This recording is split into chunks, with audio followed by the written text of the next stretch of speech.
তাহাজ্জুদের নামাজ পড়ে ভিক্ষুকের মতো দুইটা হাত আল্লাহর দরবার বাড়াইয়া দিয়া বলে, আল্লাহ প্রভু,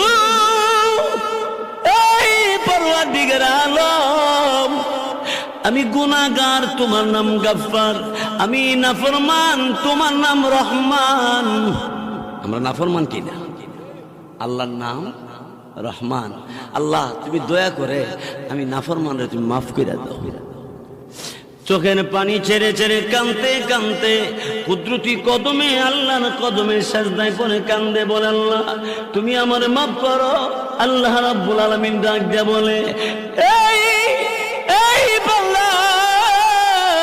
বান্দি, আমি আল্লাহ রাব্বুল আলামিনের দরবারে এইভাবে কান্দস করে ঘর এলাকার কত মানুষ ঘুমের ঘরে ঘুমিয়ে আছে, লোকগুলি মাথা বালিশে